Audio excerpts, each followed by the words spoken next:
လာပါ Pixel Mind Studio မှာကြိုဆိုပါရစေ Pixel Mind Studio မှာ Graphic Design ဆိုတာဘာလဲ Graphic Design နဲ့ပတ်သက်ဘယ်လိုရှာမလဲဆိုတဲ့အကြောင်းအရာကို sharing လုပ်ပေးသွားမှာဖြစ်ပါတယ် Graphic Design ဆိုတာဘာလဲအဓိပ္ပာယ်ဖွင့်ဆိုချက်ချက်လက်များနဲ့အကြောင်းအရာများကိုတဲ့လူများနားလည်လွယ်ပြီးစိတ်ဝင်စားလာစေဖြစ်တဲ့ပုံစာအယောင်လေးယောက်များဖြင့်ပေါင်းစပ်ဖန်တီးခြင်းဖြစ်တဲ့ဥပမာ social media ပို့များကြော်ညာ poster များ TikTok YouTube thumbnail များ menu design များ logo များကုန်ပစ္စည်းကြော်ညာများအစတာတွေဖြစ်တယ်ပေါ့နော် graphic design ရဲ့ရည်ရွယ်ချက်ကတော့မြင်သူကိုနားလည်စေရန်ဖြစ်တယ်ပြီးတော့စိတ်ဝင်စားစေရန်လည်းဖြစ်တယ်ပြီးတော့အစင်းမြင့်မြင့်လှုပ်ဆောင်စေရန်လည်းဖြစ်တယ်ပေါ့နော်နောက်တစ်ခုကကျတော့ graphic designer တွေဘာလုပ်ပေးကြလဲအဓိကအခန်းကဏ္ဍတစ်ခုမှာပါတယ်ပေါ့နော် business သတင်းစကားတို့ကိုလူများထံထိရောက်စွာဖြစ်ရှင်းပေးတဲ့သူဖြစ်တဲ့ဆိုင်တော့လိုက်ပုံလန်းလပေးသူထက်ပိုတော့ဝန်ဆောင်မှုကိုပေးတဲ့သူဖြစ်တဲ့ဖြည့်ရှင်းပေးသောပြဿနာများတဲ့ဘယ်လိုစီစဉ်မလဲပြီးတော့ဘယ်ဖောင်းဘယ်အယောင်ကိုသုံးမလဲ customer တွေဘာတွေကိုစိတ်ဝင်စားမလဲမြင်တာနဲ့ဘယ်လိုအခြေအနေတွေကိုတည်သွားမလဲဆိုတဲ့အရာတွေကို graphic designer တွေကတာဝန်ဖြည့်ရှင်းပေးရတယ်ပေါ့နော်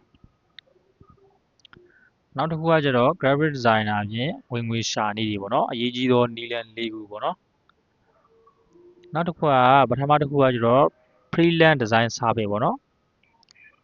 client တွေအတွက်ပေါ့နော် logo poster တွေ social media ပို့တွေပြီးတော့ thumbnail စတွေကို design လုပ်ပေးတယ်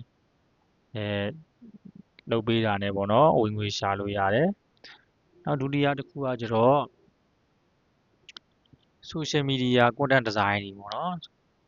Facebook page တွေပြီးတော့ TikTok account တွေ YouTube channel တွေအတွက် content design များကိုလစဉ်လုပ်ပေးတယ်ပြီးတော့လစဉ်လုပ်ပေးပြီးတော့ monthly package နဲ့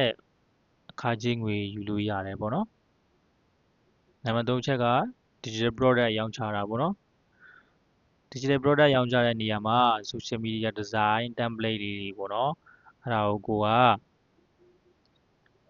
ခါချင်းငွေနဲ့တင်ထားပြီးတော့ရောင်းတာတို့ပြီးတော့ presentation template တွေပြီးတော့ digital product တွေကိုဖန်တီးရောင်းချလို့ရတယ်ပေါ့နော်နောက်တစ်ခုကကျတော့ personal branding တည်ဆောက်ခြင်းပေါ့နော် personal branding တည်ဆောက်တယ်ဆိုတာကကိုတည်ထားတဲ့ design ပညာ design knowledge design အခြေအနေကို TikTok Facebook YouTube စတာတွေမှာမျှဝေပြီးတော့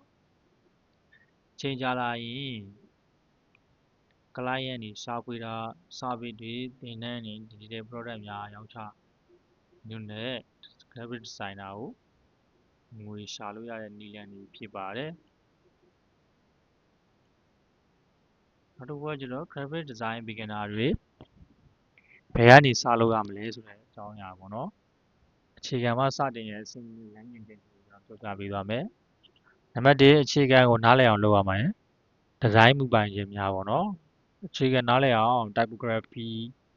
color composition layout visual hierarchy emphasis ထင်ရှားနားလည်အောင်လုပ်ရမယ်ပေါ့နော်တူးတွေအများကြီးမလိုဘူးပေါ့နော်နံပါတ်2လက်တွေ့စတင်လေ့ကျင့်ပါ beginner friendly tool တွေပြီးတော့ Canva လို tool မျိုးနဲ့ practice လုပ်ပါနေ့စဉ်လေ့ကျင့်မှုနေ့တိုင်း design တစ်ခုပြန်လည်ဖန်တီးကြည့်ရမယ်ပေါ့နော်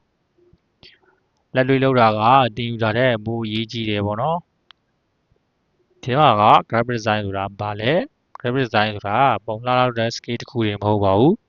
skill career path service and income ဝင်ငွေရှာနိုင်တဲ့ career လမ်းကြောင်းတစ်ခုဖြစ်ပါတယ်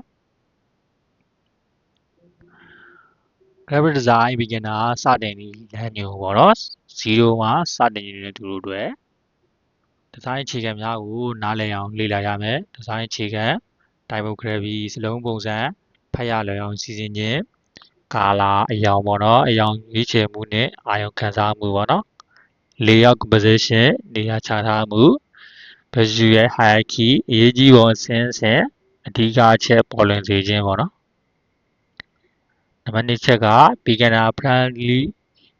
တူတစ်ခုပြင်စရမယ်ပေါ့နော်Canva လိုတူများပြင်စတင်ပါတူတွေအများကြီးမလိုပါဘူး လက်တွေ့လေ့ကျင့်ခန်းကတင်တော်ပါတယ်နေတိုင်း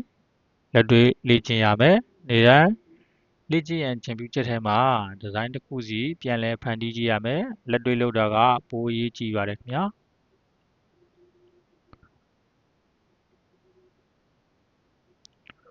graphic design 0မှာစတင်လို့လည်းရင် follow လုပ်ထားပါနောက်ထပ်ဘာတွေကိုအရင်လေ့လာတင်လဲအစဉ်စဉ်လာမယ်ပေါ့နော်အားလုံးကိုကျေးဇူးအများကြီးတင်ပါတယ်